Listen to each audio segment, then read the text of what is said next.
Cette émission vous est présentée par Probaclac.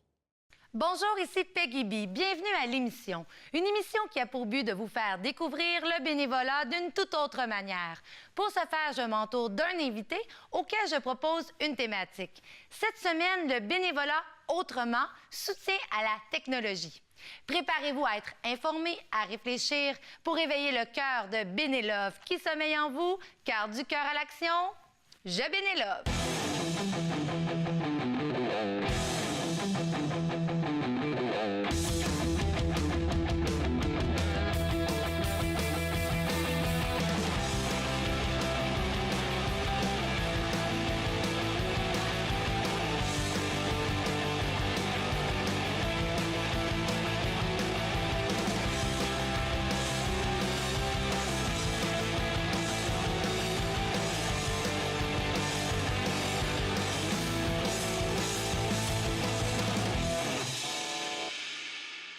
Sylvain, je suis vraiment contente de te recevoir à notre émission. Tu es un grand bénévole de cœur.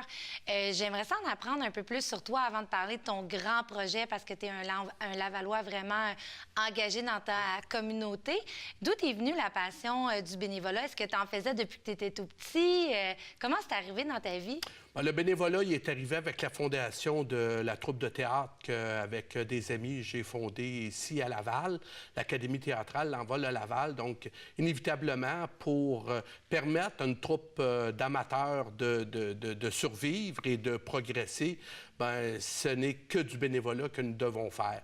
Et là, graduellement, de fil en aiguille, bien, je me suis rendu compte à quel point mon bénévolat pouvait aller beaucoup plus loin que le simple fait de m'impliquer pour produire une pièce de théâtre dans laquelle je joue. Mais dans le fond, tu dis le théâtre, mais je veux dire, est-ce que tu te rappelles que tu as eu des expériences avant? Tu as décidé de t'en aller faire du bénévolat ou faire du théâtre puis jumeler tes deux passions parce que c'est quelque chose de différent. T'sais, on dit que pour pouvoir perdurer à faire du bénévolat, il faut aimer ce qu'on fait. Fait que oui. c'est un mix des deux, tout ça? Comment ça... Absolument, absolument. Donc, c'est bien évident là, que j'avais déjà cet esprit d'entraide-là, de m'impliquer bénévolement. J'avais déjà pensé même aller dans les hôpitaux, faire du bénévolat pour aider là, les patients qui arrivent et les diriger, tout ça. Et on sait, Dieu sait que le bénévolat dans le milieu hospitalier est très apprécié. Oui, beaucoup. Mais c'est ma passion du théâtre qui m'a amené à m'impliquer bénévolement depuis maintenant 10 ans que la troupe elle existe. Donc, c'est vraiment un jumelage des deux passions.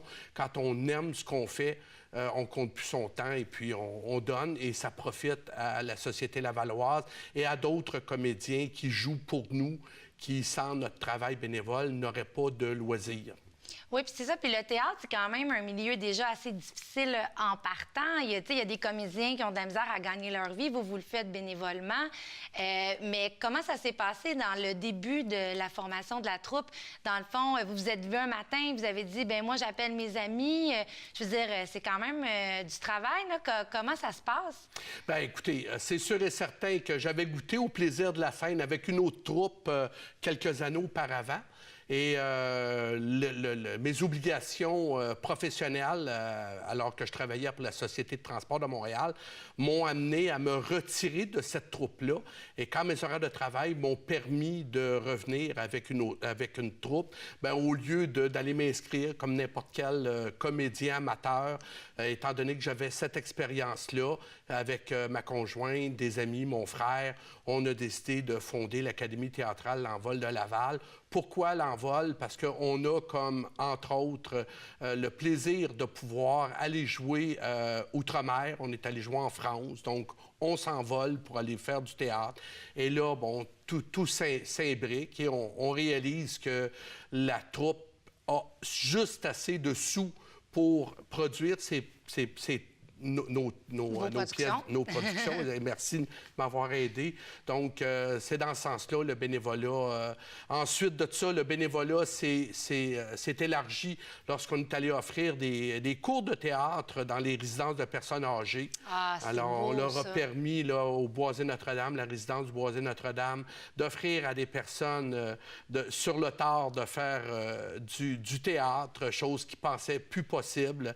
À l'âge, on avait une madame de 90 ans à l'époque qui, dans son jeune temps, voulait faire du théâtre. Son père ne voulait pas. Et là, on parle d'une autre époque, naturellement.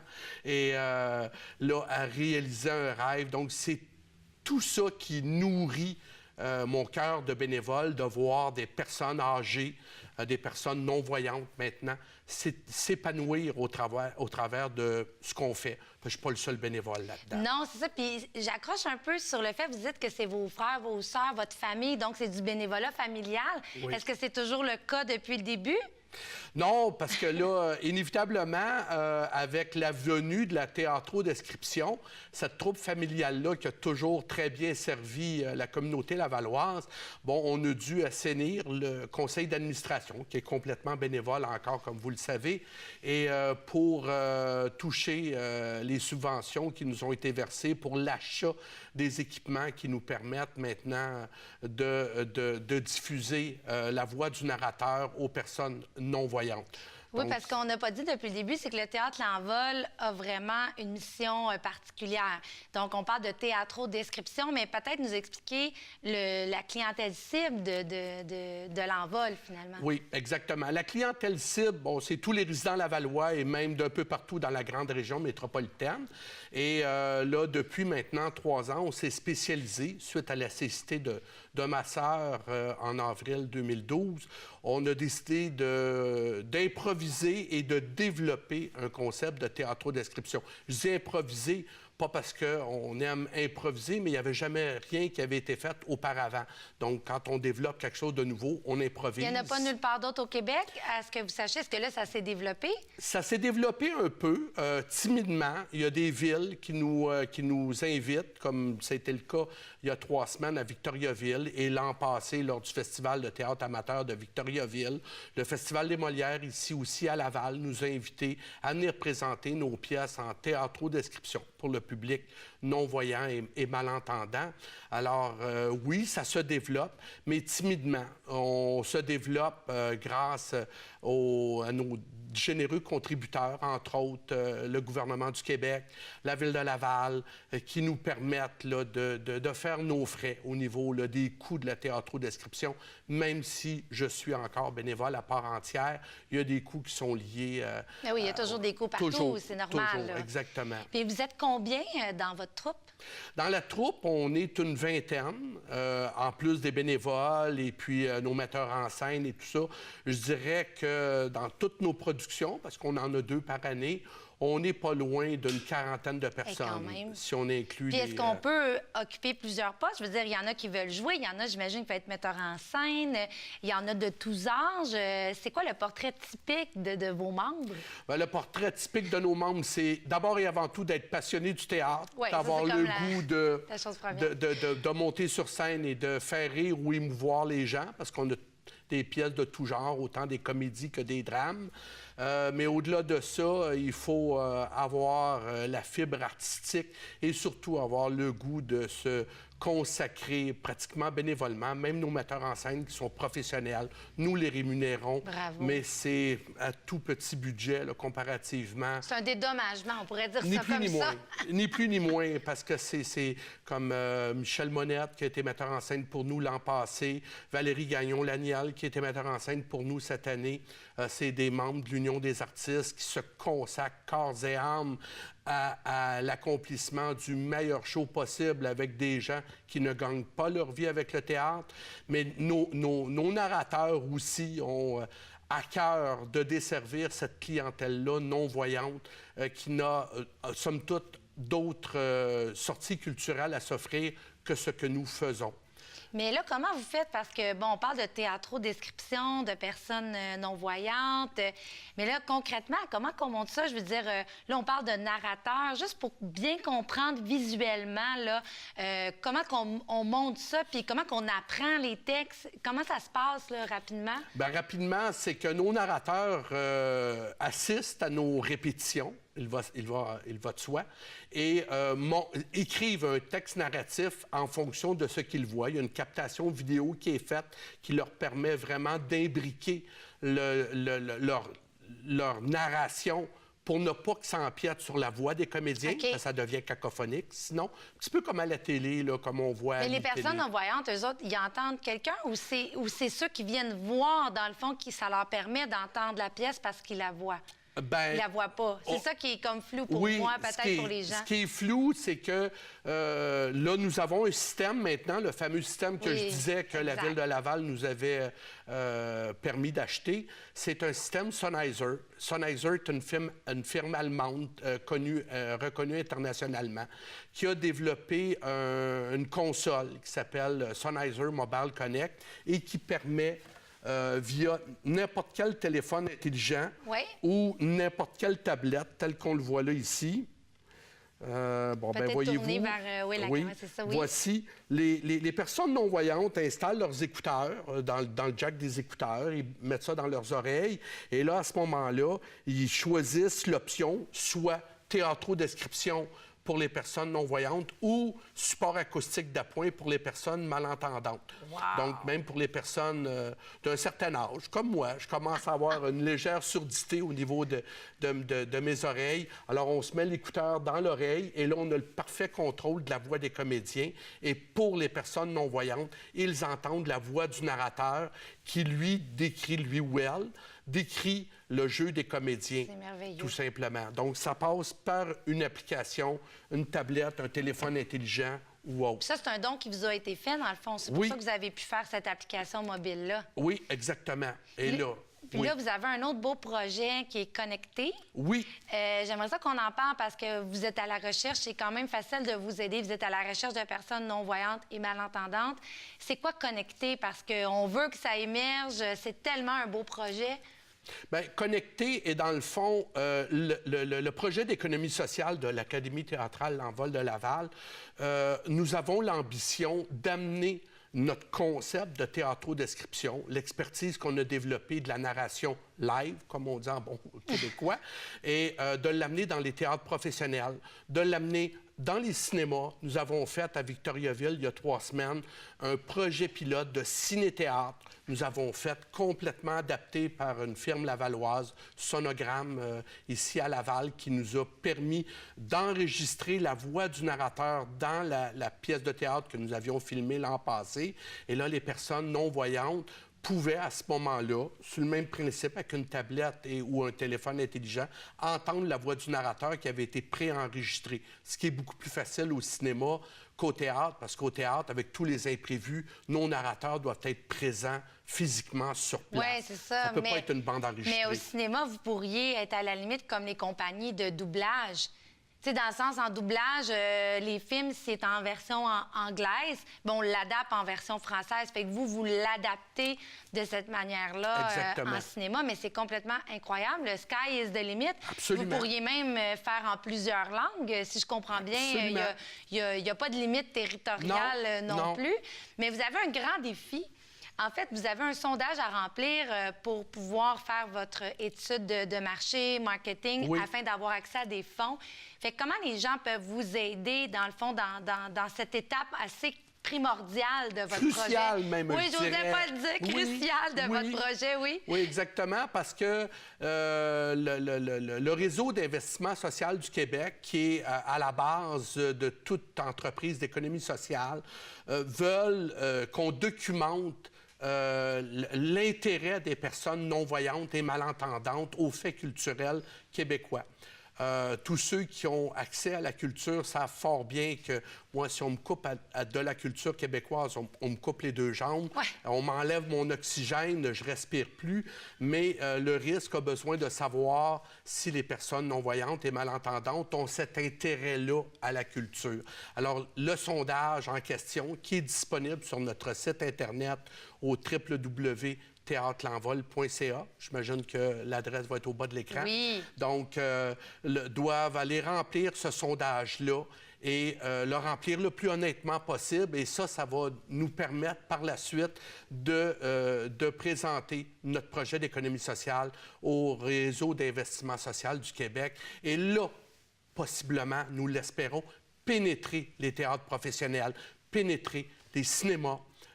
On va être une entreprise à part entière. tandis qu'actuellement, l'Académie théâtrale L'Envol de Laval est un OBNL. uniquement un OBNL, mais un organisme de loisirs. À la base, on était reconnu par Ville de Laval sur cette base-là. Mais ce qui est de magnifique dans votre projet, c'est que, pour un petit peu résumer tout ce qu'on a dit, c'est que vous avez eu, en tant qu'OBNL, bénévole, une initiative pour trouver un projet qui va apporter de l'argent à votre OBNL. Parce que, je veux dire, quand on va connecter, je suis certaine que ça va fonctionner, va générer de l'argent. Vous allez être capable de redonner à votre OBNL. C'est vraiment un super bel exemple d'économie sociale. Oui. Puis c'était la raison, surtout pour les Lavallois, c'est quelque chose de local, ça part ici, ça va nous permettre de rayonner à l'international. Les gens, ce qu'il faut qu'ils comprennent, si j'entends bien ce que vous me dites, c'est qu'ils doivent partager le sondage parce qu'on ne sait jamais les personnes non-voyantes ou avec des difficultés auditives. Fait que si on peut avoir 100 000 partages, ça serait merveilleux. Exactement. Ça prend 2 secondes. Puis je sais que vous avez mis votre lien aussi sur votre page Facebook. On a aussi le lien à l'écran. Oui. Alors, partagez. Puis si les gens veulent faire des dons, j'imagine que sur votre site, ils peuvent le faire. Tu sais, des petits 5 ici et là. Absolument. Ça fait des 100 Absolument. Puis ça démontre un intérêt de la communauté. Ça démontre qu'on a un appui de la communauté. Faire un like sur un Facebook, c'est facile.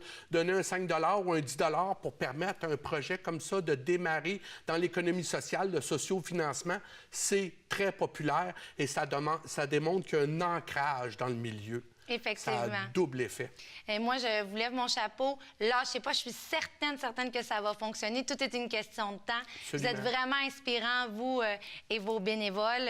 Ça clôt le premier bloc de notre émission. Merci beaucoup.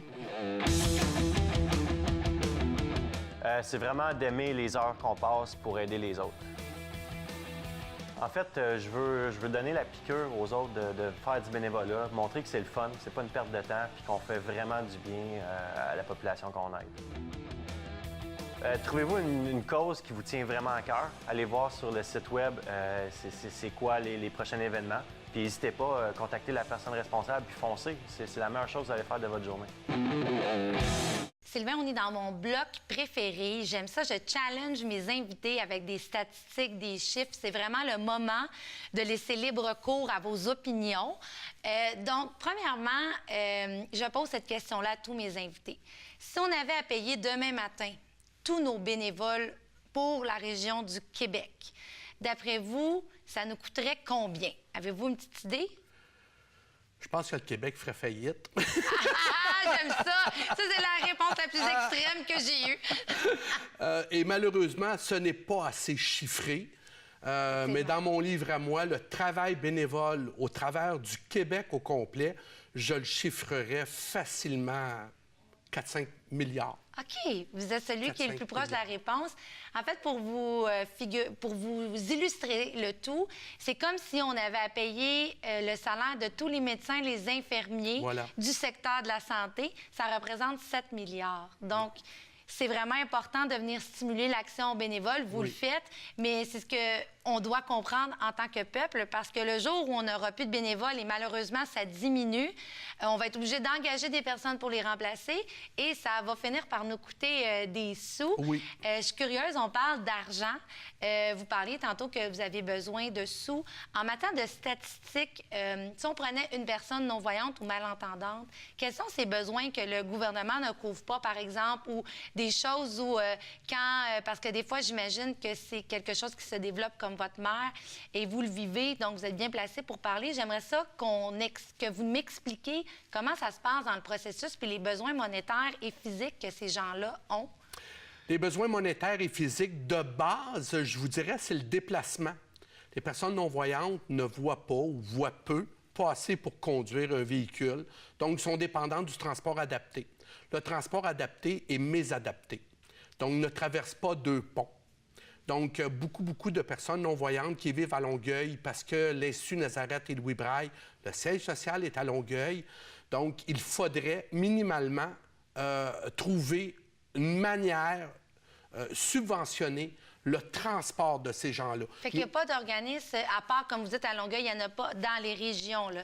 Bien, il y a du transport adapté dans chaque région. Chaque société de transport a son transport adapté, mais le réseau de transport de Longueuil, la RTL, le transport adapté, ne viendra pas À Laval, par à Laval. Non, ne traversera pas deux ponts. OK, je comprends par deux ponts. Donc, OK. il va l'amener à Montréal, ça s'arrête là. Donc, là, on essaye de motiver en offrant des billets à toute personne accompagnatrice d'une personne aveugle, même si ce n'est pas parent avec vous. Vous connaissez une personne non-voyante, vous l'amenez voir assister à une de nos productions, votre billet est gratuit. C'est notre rapport à nous pour aider le transport des personnes non-voyantes, parce qu'autrement que ça, on s'est informé auprès des compagnies de taxis et ça n'a pas de bon sens. Le tarif aller-retour... Il n'y a pas de rabais, là. Il n'y a pas de rabais qui existe ou vous ne coopérez pas avec une entreprise qui veut aider ces personnes-là. Non, exactement. Donc, là encore, là, on fait appel à des bénévoles pour transporter ces gens-là, mais on aurait besoin quand même d'un soutien financier pour récompenser... Un rabais, tout simplement, ça pourrait être pratique. Exactement. Donc, dans mon livre à moi, c'est le plus grand défi que nous avons pour développer ce concept-là, ou encore d'avoir un soutien financier qui nous permettrait de percer les théâtres professionnels. J'ai eu un commentaire d'une personne non-voyante encore hier par courriel qui me disait qu'elle avait beaucoup aimé la pièce que nous avons jouée à la Maison des Arts il y a 2 semaines, mais qu'elle, c'est le théâtre professionnel qui l'allume. Mais malheureusement, le théâtre professionnel n'est pas adapté. Donc, on aimerait pouvoir percer le marché professionnel, mais il n'y a aucun organisme, le Théâtre du Rideau Vert ou le Théâtre du Nouveau Monde, ne voudra pas débourser le 4 000 mais ils n'ont déjà pas coûte. beaucoup d'argent. Donc, si je comprends bien, le premier besoin pour une personne qui est diagnostiquée, c'est vraiment le transport. Mais là, on parle des loisirs. Ça veut dire que ces personnes-là vivent une certaine solitude au départ. Donc, les frais monétaires et autre le transport et le fait qu'ils veulent continuer à vivre. Est-ce que je me trompe en disant ça? Oui, on parle des loisirs, mais outre ça, les personnes malentendantes ou aveugles, quels sont leurs autres défis? Tu sais, comme par personne, ça leur coûte 1 000, 2 000 $ de plus par année. Est-ce qu'on a des chiffres ou... C'est flou parce que je sais qu'on a de la misère à trouver des statistiques, mais il y a combien de personnes qui vivent avec ces problèmes-là? C'est quelle catégorie d'âge? Êtes-vous capable de me le dire un petit peu? Un petit peu, oui. Je tiens nos statistiques de la Fondation des aveugles du Québec qui stipulent qu'il y a 110 000 personnes aveugles au Québec, dont les 2 tiers sont dans la région de Montréal, métropolitaine. Donc, ces gens-là, c'est sûr et certain que sont sur l'aide sociale pour la plupart, sont aveugles, ne peuvent pas travailler ou peu. Donc, à ce niveau-là, c'est pour ça que nous offrons un tarif préférentiel, je le répète, s'ils ont un accompagnateur. Bon, leur billet de théâtre est divisé en 2 parce que c'est gratuit pour leur accompagnateur. Mais au-delà de ça, je pense que ça serait important que les gouvernements réalisent que l'accessibilité ne devrait pas dépendre du nombre de personnes aveugles qu'il y a dans un théâtre. Non, effectivement. Ça ne devrait pas. Non, parce qu'il y a probablement des personnes qui ne savent même pas que vous existez. Donc, l'offre et la demande, on ne peut pas se fier à ça. C'est pas des chiffres réalistes. Non. Je veux dire, moi, avant de vous rencontrer, je connais des personnes plus malentendantes, quelques-unes. Je suis certaine qu'en leur parlant, quand je vais les revoir, ils ne savent même pas que c'est quelque chose qu'ils peuvent avoir accès. Exactement. J'ai une question, je vais faire un parallèle peut-être un peu bizarre, mais assez intéressant. Il y a quand même Mira qui soutient les aveugles avec les chiens. Je sais que c'est un modèle très privatisé, donc ils n'ont aucun apport du gouvernement. Avez-vous déjà eu des chiens Mira dans les théâtres? Absolument. Puis ça fonctionne bien parce que ça, c'est quand même un apport. Tu sais, chaque chien coûte 30 000 $ à Mira. D'ailleurs, on peut leur lancer un petit appel s'ils nous écoutent. Ben oui. Je sais qu'ils sont très occupés, là, mais je pense que les personnes qui ont des chiens guides, ils pourraient justement, sachant qu'ils peuvent apporter leur chien au théâtre, ça serait merveilleux. Ça ferait une sortie avec leur animal, quoique sont censés être acceptés partout. Mais je veux dire, ça pourrait être intéressant pour eux. Moi, je me permets de leur lancer l'appel. Mais ça prouve à quel point... pourquoi je vous compare avec Mira, c'est que eux, tout est privé. Donc, vous êtes un peu dans la même... Vous êtes dans la même situation. Oui. Tout doit être privé parce qu'il n'y a pas d'enveloppe gouvernementale. Exactement, exactement. Avez-vous des... Parce que le bénévolat au Québec est en crise. Savez-vous combien de personnes pratiquent le bénévolat au Québec? Ah, mon Dieu! Je dirais, dans mon livre à moi, pas loin d'1 million. OK, vous êtes... Mais c'est 2,4 millions. En fait, puis vous, est-ce que vous avez de la difficulté depuis... Tu sais, si vous comparez avec vos débuts, là, avez-vous de la difficulté à recruter des bénévoles en 2017? Parce qu'on a 2,4 millions, mais on a le plus bas taux à travers le Canada. Vivez-vous ça dans votre organisation? Je vous dirais que depuis qu'on a instauré la théâtrodescription, il y a un engouement. Il y a beaucoup de personnes qui ont à cœur de permettre l'inclusion des personnes non-voyantes. Donc, au niveau des narrateurs, nous le faisons encore bénévolement. Nous le savons que dans les théâtres professionnels, nous devrons avoir des professionnels, oui, on s'entend. Mais là, on le développe avec des bénévoles au grand cœur qui donnent de leur temps gratuitement. Nous les dédommageons pour leur déplacement en point, là, les per diem, comme on les appelle. Mais ça ne non. freine pas les gens, là. Les gens viennent, sont Oui. au rendez-vous. Oui. Sur une note plus positive, en fait, on vous félicite. J'espère que le fait d'avoir passé à l'émission va permettre aux gens de remplir le questionnaire. Oui. Vous êtes vraiment une belle équipe. Est-ce qu'il y a quelque chose, un événement en terminant le deuxième bloc que vous aimeriez dire aux gens, un message que vous aimeriez leur dire? Absolument. C'est que là, on a notre premier théâtre d'été adapté. Ça ne s'est jamais fait encore une fois. Nous sommes des précurseurs dans le domaine. Nous fêtons, l'Académie théâtrale L'Envol de Laval fête ses 10 ans cette année. Donc, la fin de semaine du 18, 19 et 20 août et la fin de semaine du 25, 26 et 27 août prochain, on a au Théâtre de la Grangerie, ici à Laval, un théâtre d'été entièrement adapté. Les chiens guides sont les bienvenus, les personnes non-voyantes aussi. Il faudra s'organiser avec la Société de transport de Laval pour assurer un transport de ces gens-là, ne serait-ce que du métro Montmorency. Mais nous espérons avoir beaucoup de succès avec ces deux représentations-là fin août cette année. Je vous souhaite de tout cœur bon succès. Merci. L'Auberge du Cœur, l'Envolée, est un organisme communautaire administré par des bénévoles qui œuvrent dans la région lavalloise depuis 1985. Elle s'est donnée comme mission fondamentale de favoriser le développement d'un espace social plus équitable et accueillant pour les adolescents et jeunes adultes sans abri de notre communauté. Elle offre 16 places à des jeunes adultes vivant une situation difficile, dont une place consacrée à une jeune fille mère. La durée des séjours varie selon les besoins de chaque jeune. Une équipe d'intervenants psychosociaux accompagne la résidente et le résident dans une démarche qui lui permettra d'accroître des habiletés qui favorisent l'appropriation ou la réappropriation de son pouvoir sur sa propre vie. Depuis 1998, les Petites Envolées offrent des places en appartements semi-autonomes aux résidents et résidentes de l'Envolée qui désirent poursuivre une démarche vers l'autonomie. Actuellement, 2 places sont disponibles. Ces résidents bénéficient de l'accompagnement et du support qui leur sont nécessaires pour développer leur capacité de prise en charge par la vie en colocation. La durée des séjours est d'environ 1 an, selon le besoin de chaque jeune. Afin de maximiser la réussite des jeunes, l'Envolée offre une certaine liberté en ce qui concerne l'orientation de leur démarche et réalisation personnelle. L'engagement personnel du jeune est essentiel afin qu'il améliore sa situation. L'organisme assure que chaque objectif soit à la hauteur du potentiel de chacun. Nous en sommes rendus au moment du bénévole de la semaine, Madame Stéphanie Léveillé-Denis.